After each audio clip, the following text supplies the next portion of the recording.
오늘은 잠언 26장 1절부터 시작되겠습니다. 자, 1절을 보시면 미련한 자에게는 영예가 적당하지 아니하니 마치 여름에 눈 오는 것과 추수 때에 비 오는 것 같으니라. 원문을 보시면요. 여름 결실할 때에 내리는 눈과 같이 추수할 때에 내리는 비와 같이 그렇게 미련한 자에게 영광이 적합하지 않도다. 자, 여기 보면 전혀 불가능한 이야기들이 나와요. 주로 이스라엘은 여름에 결실을 하게 돼요. 그런데 그 여름 결실기에 뜬금없이 하늘에서 눈이 펑펑 쏟아지는 거예요. 그리고 추수를 할 때는 이게 이제 우기 때 추수하지 않거든요. 그런데 추수할 때 갑자기 하늘에서 비가 막 쏟아지는 거예요. 경우에 맞지 않는 거죠. 여름 결실할 때 무더운 날에 무슨 눈입니까?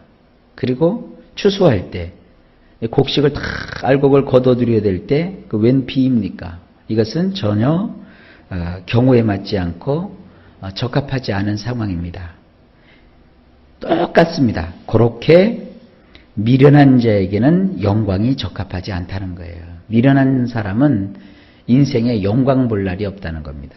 자, 이 오늘 잠언 26장에서는 미련한 자에 대해서 쭉 나와요. 미련한 자는 뭔가 이렇게 영광을 얻는 일이 그에게 적합하지 않다. 그렇게 이제 서두를 꺼냅니다. 그 다음에 2절로 가보실까요? 까닭 없는 저주는 참새가 떠도는 것과 제비가 날아가는 것 같이 이루어지지 아니하느니라. 원문을 보면 이렇습니다. 한 마리 새가 떠도는 것 같이 한 마리 제비가 멀리 날아가는 것 같이 그렇게 제 맘대로 짓거려댄 한마디 저주는 이루어지지 않느니라. 새가 이렇게 한 마리 있어요. 근데 새가 무슨 목적을 가지고 여기서부터 저기까지 우리처럼 오늘은 내가 부산을 가야 되겠다. 그래서 시간을 정해놓고 역에 가서 기차표를 부산까지 끊어가지고 그 정해진 시간에 기차 타고 부산 가듯이 새가 그렇게 하지 않잖아요. 그냥 새가 앉아있다가 포로롱 하고 그냥 날라서 지 마음대로 왔다 갔다 한다고요. 아무것도 아니거든요. 그 다음에 제비 한 마리가 이게 철새니까 멀리 날아가야 되잖아요. 그러니까 이 제비 한 마리가 여기 있다가 멀리 날아가 버리면 언제 제비가 거기 있었느냐 모를 정도로 아무것도 아닌 것처럼 없어져 버리고 마는 거예요. 그렇게 여기 이제 여긴 본문에 나와 있지 않지만 미련한 자, 이 미련한 사람은요 괜히 이유도 없이 까닭도 없이 이렇게 자꾸 저주를 짓거려대요. 여기서 나오는 이 저주는 말이죠. 욕설, 비방, 비난, 있지도 않은 얘기 막 끄집어내서 막 온 세상 사람들을 뒤숭숭하게 하는 그런 말들을 해댄다고요. 그러나 그것은 절대로 이루어지지 않는다는 거예요. 얼마만큼 이루어지지 않느냐? 새가 여기 앉아있다가 금방 푸르릉 하고 날아가는 것처럼 제비가 한동안 여기 있다가 강남으로 떠나간 것처럼 아무것도 아닌 것처럼 이루어지는 게 없다 이겁니다. 그러니까 여러분들이 인생 살면서 그 사람들에게 듣는 어떤 말보다는 그 말을 하는 그 사람이 어떤 사람인가 하는 것을 살필 줄 아는 것, 그게 바로 지혜입니다. 기억하십시오. 미련한 사람들이 짓거려대는 그 말은 저주라 할지라도 이루어지지 않고 욕설이라고 할지라도 그거는 우리가 해당하지 않는 것이에요. 그냥 자기 기분으로 욕하는 거고 자기 기분으로 비난하는 거고 자기 기분으로 나를 공격해대는 겁니다. 그건 아무것도 아닙니다. 그저 새 한 마리가 지저귀다가 날아갔다 생각하면 돼요. 제비가 와서 찍 하고 제비똥 한번 쏘고 난 다음에 그냥 사라져버렸다고 생각합니다. 그렇게 여러분들이 세상을 살아가라라고 성경은 말하고 있어요. 그 다음에 3절입니다. 말에게는 채찍이요 나귀에게는 재갈이요 미련한 자의 등에는 막대기니라.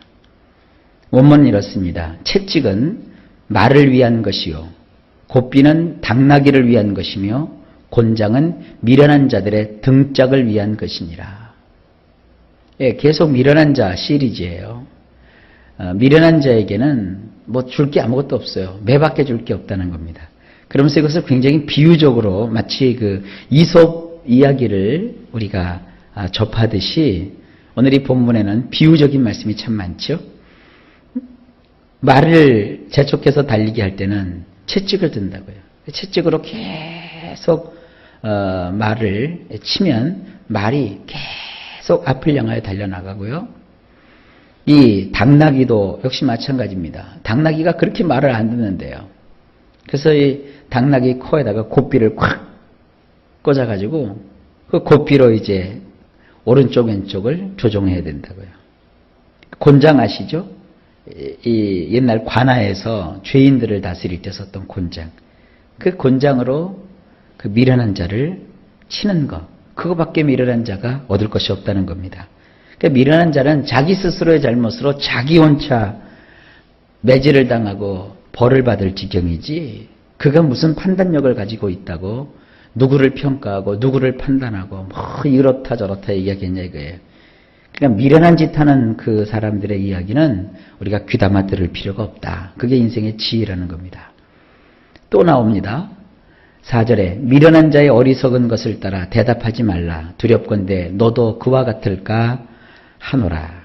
원문이 이렇습니다. 그 미련한 자처럼 미련하게 너는 대답하지 말라. 혹여 너도 그와 똑같아질까 하노라. 너 또한 말이다.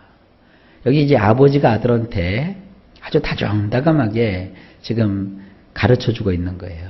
얘야, 미련한 자가 하듯이 그 미련하게 너는 뭐를 대답하지 말아라. 혹여 자꾸 그렇게 흉내내다 보면 미련한 짓을 하다 보면 너도 그와 똑같아질까 하노라. 너 또한 말이다. 사람이요 자꾸 이렇게 미련한 짓을 흉내내고 미련한 짓을 따라 하다 보면 자기 스스로도 어느덧 미련한 자가 돼요. 이 사람을 이렇게 교회에서 보면요 재미난 현상이 있어요. 신앙 좋은 사람하고 오래 다닌 사람은요 그 신앙 좋은 사람이 무슨 일로 그 자리에 있지 않고 멀리 이사를 갔다고 칩시다. 그러면 남아있는 그 사람이 지내놓고 보면은 그 신앙 좋은 사람을 닮아요. 말하는 거나 행동하는 것이 닮아 있어요. 그리고 이 신앙도 별로 없고 말만 무성하고 아주 그 뭐라고 할까요? 별로 시덥지 않은 그런 그 삶을 살아간 사람과 오래 함께 했다고 칩시다. 근데 그 사람도 무슨 일이 있어서 멀리 떠나갔어요. 그러면 이렇게 보면 그 사람과 함께 지내던 사람은 기필코 그 삶 속에 그 사람과 함께 했을 때 썼던 말투 또 그 사람과 함께 했을 때 했던 행동을 은연중에 이렇게 나타내요. 그러니까 사람은 맹모삼천지결하고 본대로 말하고 행동하게 돼 있고 자기가 겪은 대로 그것이 전부인 양 얘기하게 돼요. 그래서 항상 누구와 함께 내가 지내고 누구에게서 배워야 하는 것이 참 중요한 것입니다. 좋은 본을 따르세요. 미련한 본을 따라가지 마세요.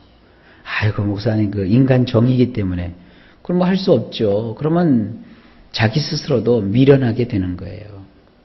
강도와 함께 생활하면 강도 취급을 받고요. 내가 강도 짓을 안 했어도 도둑을 감싸고 들면 나도 도둑 취급을 당하고요. 사기꾼과 함께 친한 짓 하면 자기 역시도 나중에 사기꾼 같은 취급을 받게 되는 거예요. 지혜로운 자에게 그래서 찾아가서 배우는 거예요. 좋은 하나님 말씀을 받는 거예요. 저는 지금도 그런 확신이 있어요. 저와 함께 신앙생활을 하고 하나님 말씀을 받으면 언젠가는 여러분도 저처럼 그렇게 제가 쓰는 표현을 쓰게 되고 제가 하는 행동을 하게 되고 제가 섬기는 하나님을 여러분도 그렇게 섬기게 될 거예요. 항상 이 지도자는 조심하는 마음을 갖는 것이죠. 성도님들이 저하고 이제 신앙생활을 하면서 이렇게 교회에서 직분도 맡고 또 예배에서도 공예배에서도 자기들이 순서를 맡아서 뭔가를 진행한다고요. 그러면 교회에 나온 지 얼마 안 되는 사람은 그동안 자기가 배워왔던 어떤 성경 상식과 지식과 자기가 해왔던 방식으로 이렇게 신앙생활을 하고 또 기도를 해요. 그런데 몇 년을 저와 함께 이렇게 지나고 나면 어느덧 그 입에 기도가 제가 쓰는 말들이 많이 담겨져 있어요. 그리고 그들이 그런 것을 많이 익숙해 하고요. 그런 거예요. 그러니까 지혜로운 것을 본다면 여러분도 지혜로워지게 되고요. 미련한 것을 자꾸 따라가게 되면 미련하게 되는 거예요. 자, 그 다음에 5절 말씀 연결됩니다. 미련한 자에게는 그의 어리석음을 따라 대답하라. 두렵건대 그가 스스로 지혜롭게 여길까 하노라. 이거 우리 성경으로 보면 조금 무슨 말인지 잘 모르시겠죠. 원문으로 보면 이렇게 되어 있습니다. 쉽게 되어 있어요. 그 미련한 자에게는 미련하다고 대답하거라. 혹여 그가 스스로 두 눈에 보기에 지혜롭다 할까 하노라. 어떤 사람이 미련한 얘기를 막 하고 있어요. 말도 안 되는 소리를 하고 있어요. 그런데 이제 그 사람과의 관계를 좋게 가지려는 마음으로 그래요? 그래요? 하고 맞장구를 자꾸 친다고요. 그러면 그 미련한 사람은 자기가 얘기하면서 이것 봐라. 내 말을 듣는 사람이 다 있네. 내 말에 동의해 주는 사람이 다 있네. 내가 참 똑똑한가 봐. 이러면서 자기 스스로 자기 두 눈에 보기에 지혜롭다고 여기게 된다는 거예요. 그러니까 미련한 사람이 미련한 말을 하거든 그 앞에서 참 당신 미련한 소리 하는군요. 그렇게 말하는 것은 옳지 않습니다. 그가 듣기에 싫어한다 할지라도 미련한 사람이 하는 그 말에 대해서는 미련하다고 직접 대답해 주어야 돼요. 이게 쉽지 않은 얘기예요, 사실은. 뭐 그렇게 당신 미련합니다 이렇게 얘기했다면 그 미련한 사람은 또 이렇게 답변할 거 아닙니까? 네가 뭔데 나보고 미련하다 그러느냐 그럴 거 아닙니까? 내가 그래도 계룡산에서 5년, 저기 백두산에서 3년, 설악산에서 내가 5년 동안 돌을 닦으면서 깨달은 얘기인데 네가 왜 나를 미련하다 하느냐 이렇게 싸울 수가 있어요. 그러든지 말든지. 자기가 미련한 사람의 그 말은 듣지도 말고 또 미련한 사람이 미련한 얘기를 할 때는 딱 일침을 가하는 거예요. 그럼 다시는 내 앞에서는 그런 미련한 소리를 하지 않아요. 교회에서도 마찬가지예요. 교회에 이렇게 신앙생활 하다 보면 사람을 많이 만나잖아요. 여러분 교인들이라고 해서 다 뭐 천사 같은 줄 아십니까? 말도 안 되는 소리 가지고 말을 만드는 사람도 있고요. 막 소문을 만들어서 퍼치는 사람도 있는데 그럴 때 여러분들이 필요한 게 뭐냐? 지혜입니다.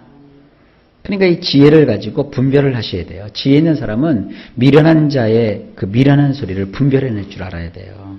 그래서 그때 얘기하는 거죠. 집사님, 그런 얘기는 집사님의 입에서 나올 소리가 아니에요.